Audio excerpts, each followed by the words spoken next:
30 August Kraven the Hunter. ये सोनी की एक और लंबी निर्माण प्रक्रिया है जो 2017 से विकास में थी, और जब ये अक्टूबर 2023 में रिलीज के लिए तैयार हो रहा था तब इसे लगभग एक साल के लिए टाल दिया गया। और केवल स्टूडियो के कुछ बॉसों को ही पता है कि इस टालने के पीछे असली कारण क्या थे। शायद उन्होंने आखिरी पल में समझा कि उन्होंने एक खास गुणवत्ता वाली फिल्म नहीं बनाई, या शायद उन्होंने अपनी सिनेमाई ब्रह्मांड में परियोजनाओं के बीच नए संबंध जोड़ने का फैसला किया, या फिर वे स्पाइडरमैन 2 गेम के साथ प्रतिस्पर्धा से डर गए जिसमें क्रेविन का एक काफी अच्छा संस्करण पेश किया गया था। या यह सोनी की एक चालाक रणनीति है ताकि साल में 3 फिल्मों के रिलीज के जरिए वे लगातार सुर्खियों में बने रहें।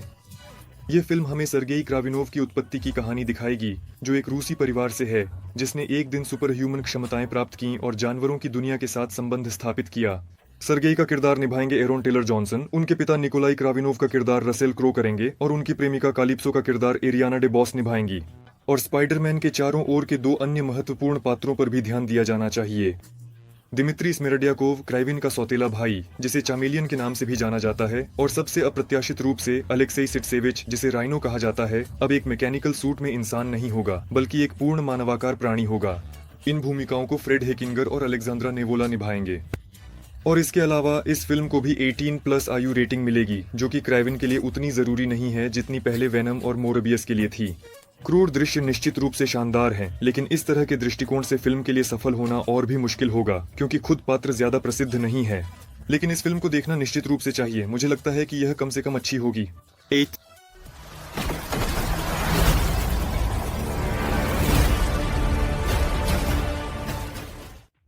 नवंबर।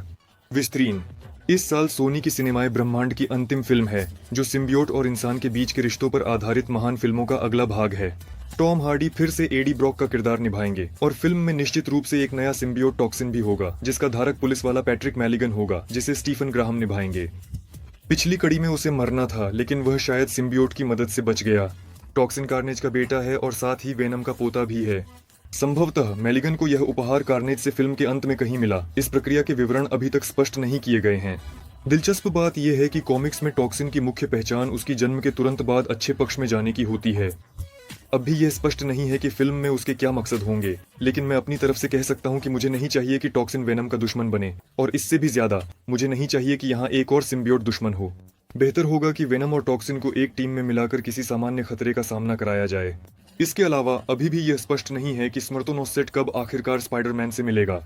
यह निश्चित रूप से एक महत्वपूर्ण और जोरदार घटना बनेगी जो दर्शकों का ध्यान आकर्षित करेगी, लेकिन शायद स्टूडियो इस कार्ड का इस्तेमाल करने में जल्दी नहीं कर रहे हैं।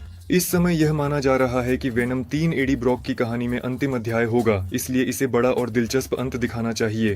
हालांकि मुझे लगता है कि सिम्बियोट्स के पास अभी भी कई अनकही कहानियां होंगी और त्रिक्वेल की सफलता पर फ्रेंचाइजी की किस्मत निर्भर करती है।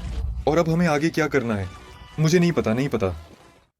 और अंत में एनिमेटेड फिल्म स्पाइडरमैन का अलग से उल्लेख किया जाना चाहिए। विश्वों के परे, जिसकी रिलीज मार्च 2024 के लिए निर्धारित थी, लेकिन बाद में इसे अनिश्चित काल के लिए टाल दिया गया। यह प्रोजेक्ट एनिमेटेड फिल्म स्पाइडरमैन का सीधा अगला भाग है, विश्वों की जाल और इस एनिमेटेड फ्रेंचाइजी की तीसरी कड़ी। पिछली बार कहानी सबसे दिलचस्प मोड़ पर रुकी थी और अब बस इसे सही तरीके से खत्म करना बाकी है। ये देखते हुए कि लेखकों ने खुद को बेहतरीन साबित किया है, तीसरी फिल्म के बारे में कोई संदेह नहीं होना चाहिए। उन्होंने इस प्रोजेक्ट को इसीलिए टाला ताकि वे वास्तव में एक योग्य परिणाम प्राप्त कर सकें और इसे जितना समय चाहिए उतना समय दे सकें। 2024 में रिलीज होने के छोटे छोटे मौके अभी भी हैं, लेकिन सबसे अधिक संभावना है कि यह एनिमेटेड फिल्म 2025 में जाएगी। किसी भी हाल में इंतजार करने लायक है।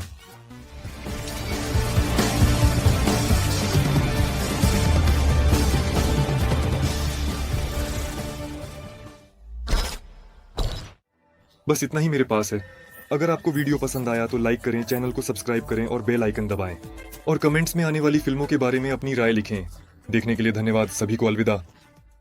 फिल्म कॉमिक्स इस समय अच्छे दौर से नहीं गुजर रहे हैं। संख्या गुणवत्ता पर हावी हो गई है और इसे सुधारने के लिए मार्वल स्टूडियो ने अपनी कई प्रीमियर को स्थानांतरित कर दिया है। 2024 में श्रृंखलाओं के अलावा केवल एक फीचर फिल्म छोड़कर। खुशकिस्मती से सोनी कंपनी भी है जो अपनी फ्रेंचाइजी को समानांतर में विकसित कर रही है और इस बार इसे और भी ज्यादा ध्यान मिलेगा। 2024 में मार्वल के सुपर हीरो फिल्मों की भरपूर कमी होगी, लेकिन फिर भी उन्हें समझना जरूरी है। चलो 14 फरवरी, मैडम वेब, सोनी का स्पाइडरमैन ब्रह्मांड, जिसमें 2 वेनम फिल्में और एक मोरबियस फिल्म शामिल हैं, इस साल 3 नए प्रोजेक्ट से समृद्ध होगा। पहली बारी में है मैडम वेनम, एक नायिका जो भविष्य को देखने की क्षमता रखती है। कॉमिक्स के बाहर आप उसे 1994 के स्पाइडरमैन एनिमेटेड सीरीज में देख सकते थे, लेकिन फिल्म में कासंड्रा वेब बहुत युवा होंगी और उनकी भूमिका डकोटा जॉनसन निभाएंगी। इस प्रोजेक्ट में मुख्य रुचि इस बात से है कि यहाँ एक और क्रॉसओवर होगा, लेकिन इस बार विशेष रूप से महिला स्पाइडरमैन के बीच। टीम में जूलिया कारपेंटर, मैटी फ्रैंकलिन और अन्य कराजोन शामिल होंगी, जिन्हें क्रमशः सिडनी स्वीनी, सेलेस्टा ओकॉनर और इसाबेला मोनर द्वारा निभाया जाएगा। खलनायकों के बारे में एक और स्पाइडरमैन से संबंधित कॉमिक्स का पात्र आइजेकल सिम्स की घोषणा की गई है, जिसकी भूमिका ताहार अराजिम ने निभाई है। उम्मीद की जा रही है कि वह महिला स्पाइडरमैन पर शिकार शुरू करेगा, इसलिए नायिकाओं को एकजुट होना पड़ेगा ताकि उसे रोक सकें। मूल स्रोत में सिम्स के पास भी मकड़ी की क्षमताएं थीं, लेकिन वहां वह बुरा नहीं था और यहाँ तक कि पीटर पार्कर की मदद भी करता था, इसलिए शायद फिल्म में भी सब कुछ इतना स्पष्ट नहीं होगा। और बेशक सोनी की कोई भी फिल्म असली स्पाइडरमैन के आने की अटकलों के बिना नहीं होती। यहाँ किसी भी संस्करण को दिखाया जा सकता था, चाहे वह टोबी मैगुइरे हो, एंड्रयू गारफील्ड हो, टॉम हॉलैंड हो या कोई बिल्कुल नया अभिनेता, लेकिन शायद इनमें से कोई भी नहीं आएगा। और कुल मिलाकर इस फिल्म से ज्यादा उम्मीद नहीं रखनी चाहिए। मैडम वेनम की क्षमताओं की जरूरत नहीं है यह अनुमान लगाने के लिए कि इस फिल्म का भी वही हाल होगा जो मोरबियस का हुआ था, लेकिन फिल्म का बजट स्पष्ट रूप से कम है, जो ग्राफिक्स, दृश्य सेटअप और नायकों के कपड़ों से भी दिखाई देता है। तो अगर यह फ्लॉप होता है तो सोनी को ज्यादा नुकसान नहीं होगा। अच्छा दिखने की जरूरत नहीं है, थोड़ा बहुत हो सकता है। मैडम वेब 26 जुलाई, डेडपूल 3 6 जुलाई, डेडपूल 3। शायद ये साल का सबसे अपेक्षित फिल्म कॉमिक है। रेयान रेनॉल्ड्स द्वारा निभाया गया डेडपूल 20वीं सेंचुरी फॉक्स की एक्स-मेन फ्रेंचाइजी के मुख्य आकर्षण में से एक था।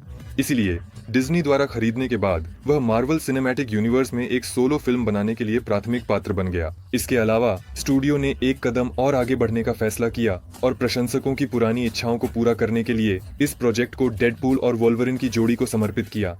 और इस भूमिका को निभाने वाले कोई और नहीं बल्कि ह्यू जैकमैन हैं, जो लोगन फिल्म में अपने पात्र की मौत के बावजूद वापस लौटे हैं। सब कुछ इसीलिए है क्योंकि डेडपूल 3 की कहानी फिर से मल्टीवर्स पर आधारित होगी, जो पुराने प्रोजेक्ट्स के कई संदर्भों और कैमियो पात्रों को दिखाने के लिए भी संभावनाएं खोलती है।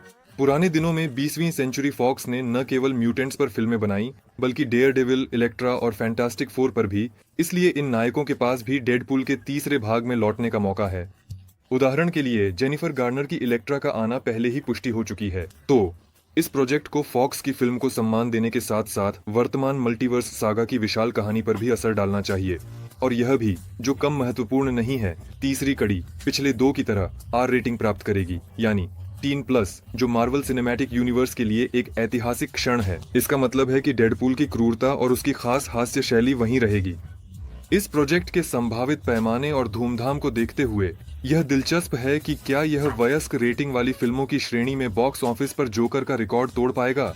मुझे उम्मीद है कि लेखक सब कुछ सही करेंगे और हमें एक ऐसा फिल्म देंगे जो सुपर हीरो सिनेमा में विश्वास को फिर से जिंदा करेगा।